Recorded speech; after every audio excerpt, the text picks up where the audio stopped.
Good morning class, कैसे हैं आप लोग? I hope you are all fine and doing your study with the best way. चलिए बेटा जी, अब हम एक्टिव पैसिव आपके करने वाले हैं आज इंटरोगेटिव वाले। अब तक हमने एक्टिव पैसिव के बेसिक रूल्स अच्छे से समझ लिए। आई होप आप लोगों ने जो मैंने वर्ब का चार्ट और प्रोनाउन का चार्ट बताया था वो आपको क्लियर हो गया होगा। आपको ये समझ में आ गया होगा कि एक्टिव पैसिव बनते कैसे हैं। ठीक है, सब्जेक्ट को पीछे ले आते हैं बाय लगाकर और हेल्पिंग वर्ब लगाते हैं। मैंने एक आपको कॉमन परफॉर्मर लिख के दिया था। जैसे सबसे पहले ऑब्जेक्ट आता है, ऑब्जेक्ट के बाद हेल्पिंग वर्ब आती है, फिर नॉट आता है, फिर बी, बीइंग, बीन लगाते हैं, फिर थर्ड फॉर्म, फिर बाय लगा के सब्जेक्ट लगाते हैं। आई होप आपको ये क्लियर हो गया होगा। चलिए आज हम स्टार्ट करने वाले हैं इंटरोगेटिव एक्टिव पैसिव। तो एक्टिव पैसिव के अंदर हम कौन से वाले करेंगे? इंटरोगेटिव। ये बहुत ही इजी है, बस आपको क्या करना है, थोड़ा सा ये याद रखना है कि ये इंटरोगेटिव है। तो इंटरोगेटिव पैसिव इंटरोगेटिव ही रूप में बनेगा, उसे अफर्मेटिव नहीं करना है, डायरेक्ट इनडायरेक्ट की तरह नहीं करना है। इंटरोगेटिव को हम इंटरोगेटिव ही बनाएंगे, अफर्मेटिव नहीं करेंगे। चलिए पहले आप देखो, जैसे मैं करके दिखा रहा हूं। जैसे मैंने बोला कैन ही हेल्प मी, ठीक है, ये इंटरोगेटिव है। तो आपको करना क्या है, आप इसको यूं समझो, देखो ही कैन हेल्प मी, यही तो है ये। अब क्या हुआ इसमें, बस ये वर्ब जो है आगे आ गई है, बस यही तो हुआ है। कैन हेल्प मी का मतलब क्या है? He can help me. तो इंटरोगेटिव में क्या होता है, हमारी सबसे पहले आपको ये मालूम होना चाहिए कि इंटरोगेटिव में जो हेल्पिंग वर्ब होती है, is, are, am, was, were, has, have, had, can, could, may, might, will, would और टू, यूज्ड टू, नीड, ये जितने भी हेल्पिंग वर्ब मैंने बोली हैं, ये सब क्या होती है, सब्जेक्ट से आगे आ जाती हैं। इंटरोगेटिव होने के कारण ये वर्ब आगे आ जाती है, जितनी भी हेल्पिंग वर्ब है, is, are, am, was, were, has, have, had, shall, will. तो अब क्या करेंगे, इसमें कैन है, अगर आप इसका पैसे बनाओगे तो कैसे बनेगा? वर्ब के ठीक बाद वाला एंगल आते हैं, ये मैंने बताया था। तो मी का क्या हो जाएगा बेटा? आई। कैन का क्या हो जाएगा? Can be. ठीक है, कैन का कैन भी हो जाएगा, मी आगे आगे आई हो गया, कैन का कैन भी। हेल्प की थर्ड फॉर्म क्या होती है? हेल्प्ड। और ही का क्या कर देंगे, पीछे ले आकर बाय हिम। यही तो बनाते हैं आप अफर्मेटिव में। अब इंटरोगेटिव में कैसे बनाएंगे, केवल यही वर्ब, सिर्फ ये वर्ब आगे आ जाएगी।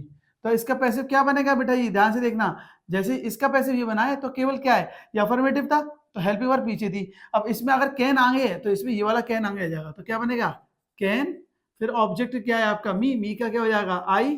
ठीक है, फिर बी लगना है इसमें तो बी लगा देंगे, कैन आई बी। हेल्प की थर्ड फॉर्म हेल्प्ड, और ही का बाय हिम, और ये बन जाएगा। इंटरोगेटिव है तो इंटरोगेटिव ही बनाएंगे।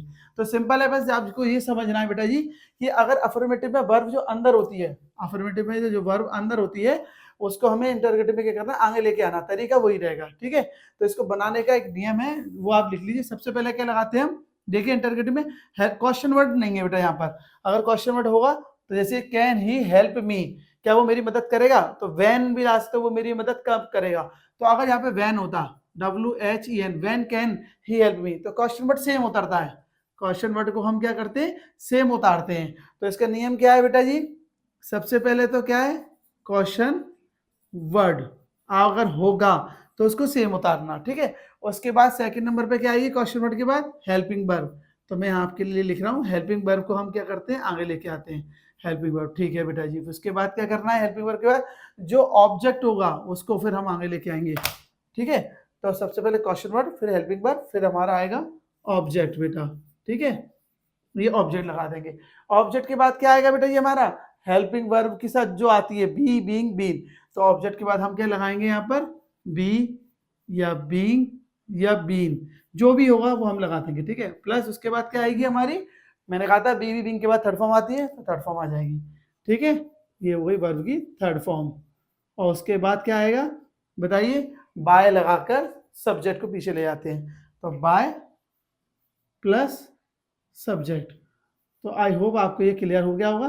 क्वेश्चन मार्क जरूर लगाना, अगर आपने क्वेश्चन मार्क नहीं लगाया तो आपके मार्क्स हाफ कट जाएंगे। तो क्वेश्चन मार्क का इंपॉर्टेंस है। तो ये इसका पूरा परफॉर्मर है बेटा जी, आपको ये याद रखना है। ठीक है, इसको अच्छे से याद रखना, बस फर्क कुछ नहीं है।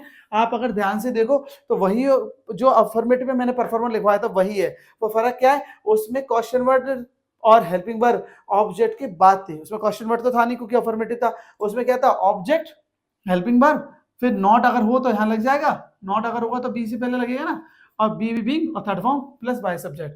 फर्क क्या है कि अफर्मेटिव में ऑब्जेक्ट पहले होता, हेल्पिंग वर्ब पीछे थी। इसमें इंटरोगेटिव में क्या होगा, हेल्पिंग वर्ब पहले आ जाएगी, क्योंकि इंटरोगेटिव है ना तो क्वेश्चन मार्क आपको लगाना पड़ेगा। एक और देखेंगे, जैसे डू यू रीड बुक, क्या आप किताब पढ़ते हो, डू यू रीड बुक।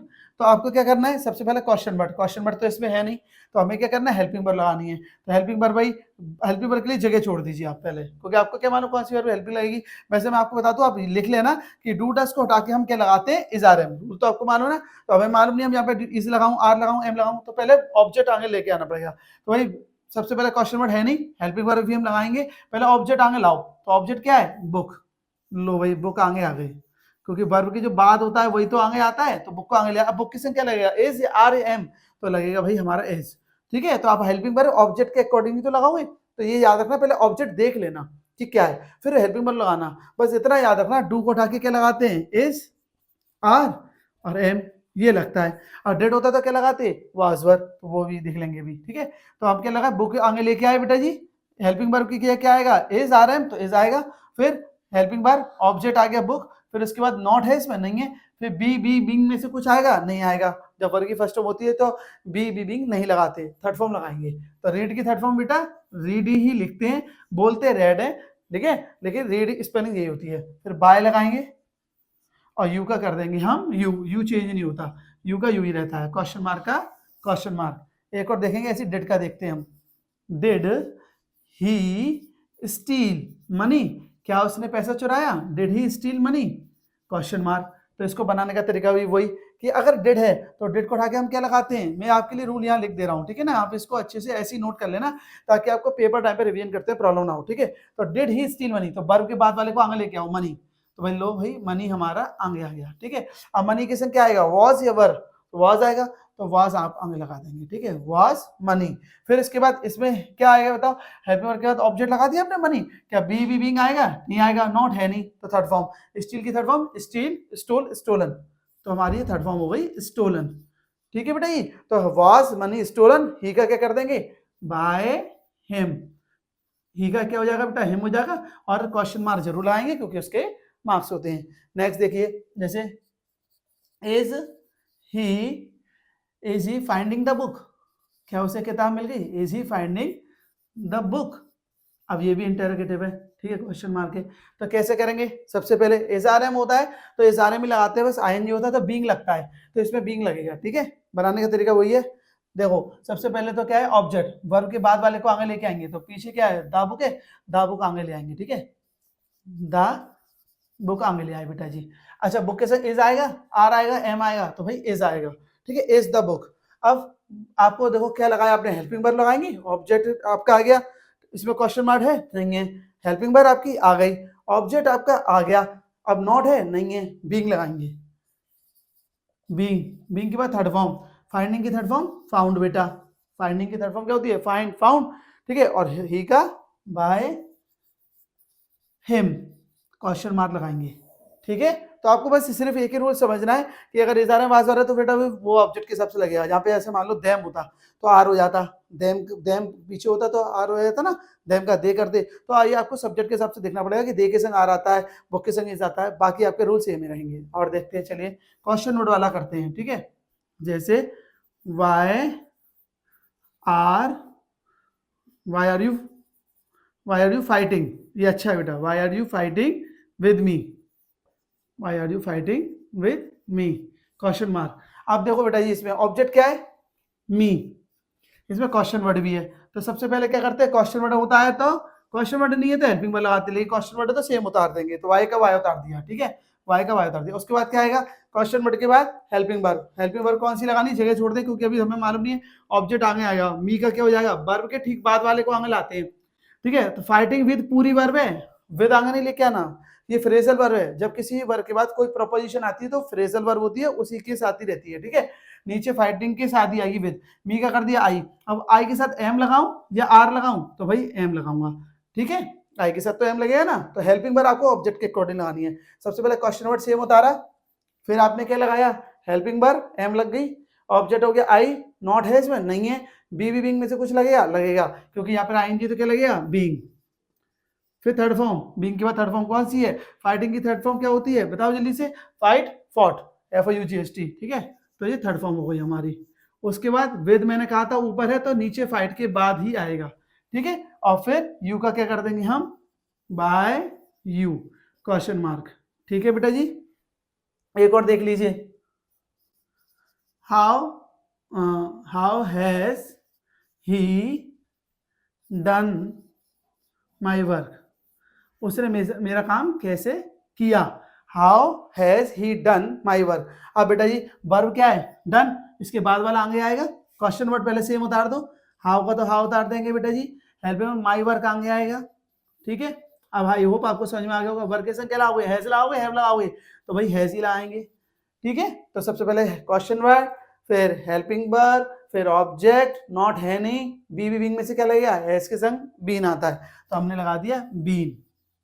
ठीक है, और थर्ड फॉर्म क्या होगी, डन की डन, और बाय लगाकर सब्जेक्ट को पीछे ले आएंगे, ही का क्या हो जाएगा, हिम, ही का हिम हो जाएगा, हर का हर, सी का हर हो जाएगा, यू का यू रहेगा। तो आई होप आपको इंटरोगेटिव समझ में आए होंगे। अगर बेटा जी कोई भी डाउट हो तो प्लीज मुझसे जरूर पूछिएगा, और इसका स्क्रीनशॉट लेना, बस ये याद रखना क्वेश्चन वर्ड सेम उतारने हैं आपको। ठीक है, और आपको हेल्पिंग वर्ब आगे लेके आनी है, और वो हेल्पिंग वर्ब किसके हिसाब से आएगी, ऑब्जेक्ट के अकॉर्डिंग आएगी। ठीक है बेटा जी, इसको आप अच्छे से करिएगा। अब मैं इसमें सबसे ज्यादा इंपॉर्टेंट है हु वाला, तो मैं हु वाला करा रहा हूं, आप इसका स्क्रीनशॉट ले लो।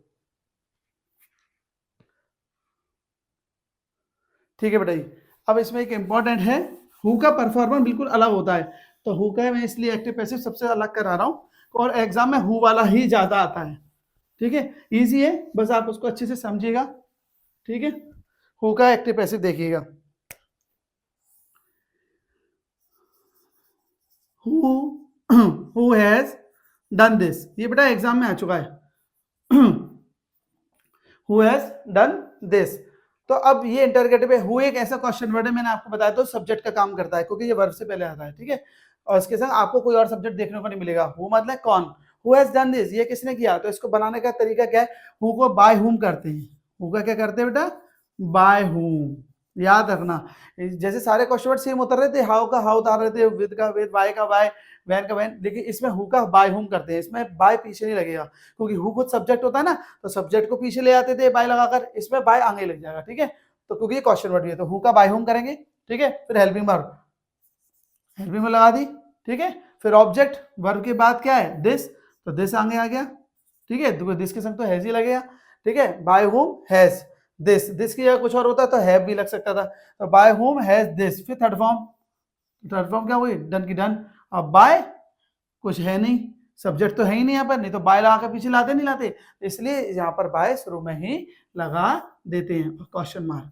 ठीक है बेटा, तो क्या बना, इसका परफॉर्मेंस लिख लो। सबसे पहले क्या लगाते हैं, by whom plus helping verb, helping verb के बाद बेटा ऑब्जेक्ट, ऑब्जेक्ट के बाद आपका, देखिए बेटा एक थोड़ा सा इसमें इसको सही करना है, यहाँ पे बीन और आएगा, यहाँ पे हैज है तो हैज बीन भी तो लाएंगे, तो by whom has this been done, तो यहाँ पे लगेगा आपका ऑब्जेक्ट के बाद बीन या बीइंग या बी, तो ना ये आपके ऑब्जेक्ट के बाद लगते हैं, और प्लस बी बीइंग के बाद क्या आएगी, थर्ड फॉर्म, कौन सी फॉर्म आ गई बेटा, ये थर्ड फॉर्म, और एंड में क्वेश्चन मार्क, ये इसका परफॉर्मेंस है। तो यहाँ पर अगर हैज है तो हैज भी लगाएंगे ना, तो बीन लगाना बेटा, तो बाय हुम हैज दिस बीन डन। एक और देख लीजिए आप। ठीक है, क्या करते हैं, ठीक, जैसे देखो, हु कैन सॉल्व दिस, तो हु का क्या करना है जल्दी बताइए, बाय हुम। ठीक है, उसके बाद क्या आएगा, हेल्पिंग वर्ब, तो हेल्पिंग वर्ब क्या है, कैन है तो कैन ही रहेगी, फिर ऑब्जेक्ट आएगा, तो ऑब्जेक्ट कौन है, हेल्पिंग वर्ब क्या, दिस, वर्ब के जो बाद है दिस आएगा, तो बाय हुम दिस, कैन का संग बी आएगा, जैसे यहाँ पे हैज था तो बी लगाया था, तो कैन की संग क्या लगेगा, बी, तो by whom can this be, और सॉल्व की थर्ड फॉर्म क्या होती है, सॉल्व्ड और क्वेश्चन मार्क। ठीक है, तो इजी है बेटा जी, बस आप याद रखना कि हु का बाय हुम करते हैं, और सेम वही रूल रहेंगे, ऑब्जेक्ट आगे आएगा उसी के हिसाब से वर्ब लगेगी। कोई भी डाउट हो बेटा तो प्लीज मुझसे पूछिएगा, वीडियो को लाइक करिएगा, अगर आपको पसंद आए तो इसको शेयर करिएगा। Thank you.